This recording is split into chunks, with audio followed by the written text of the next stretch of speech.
Over the last few months, CBS News, along with YouGov, has been tracking Americans for our NationTracker and monitoring their views on the Trump administration, Congress, and the country.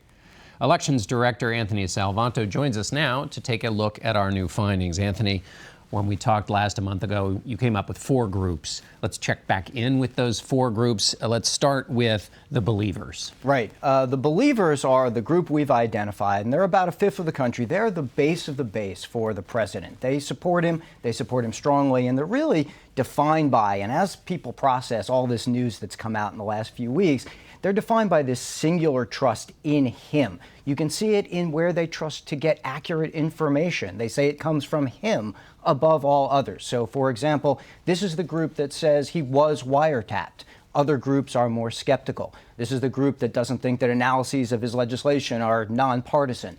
And you also see them trust him when it comes to Congress and legislation over Speaker of the House Paul Ryan, and even, John, over the Republican Party as a whole. And, this for me echoes a little bit of what we saw even last year in the primaries, where Donald Trump was running against the establishment, the Republican so-called establishment, and these supporters still want that. They still see him as the singular figure that can make Washington work.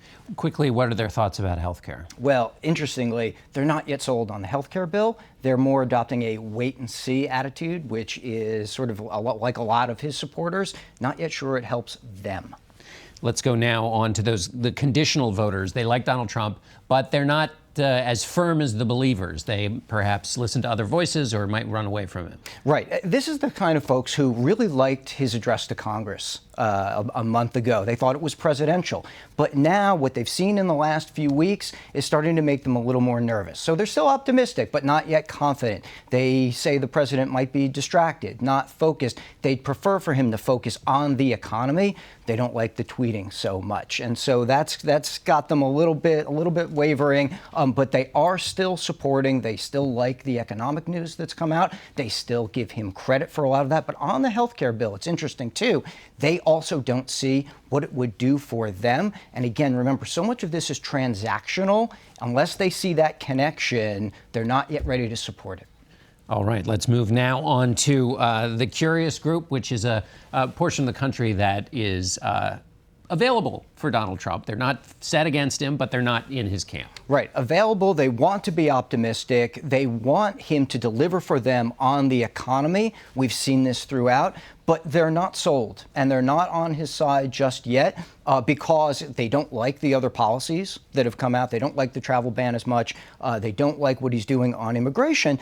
They want more focus on policy and jobs. But here again, as it pertains to the health care bill, when they look at it, you see this pattern. It's interesting. The more they learn about it and the more they say that they don't think it will help them, the more nervous they become. And so this is where you see it could be really pivotal, this piece of legislation, in whether or not he can draw support to him or not. And the final group is the resistors. Remind us how many of them there are. Yeah, that's about a third of the country. The bulk of them are Democrats. A lot of them who did vote voted for Hillary Clinton, but a lot of them didn't vote either. And so this is a group that was kind of waiting for Donald Trump to reach out to them, and they don't feel that he has. Well, what you see there is a lot of folks have said, well, are the Democrats and the people who are opposed to the president going to become more motivated now? A lot of them report that, in fact, they are. They say that they're paying more attention to the news. They say they're paying more attention to social media and linking up to people who share their views. So that's part of it. Some of them even say they're going to the town hall meetings.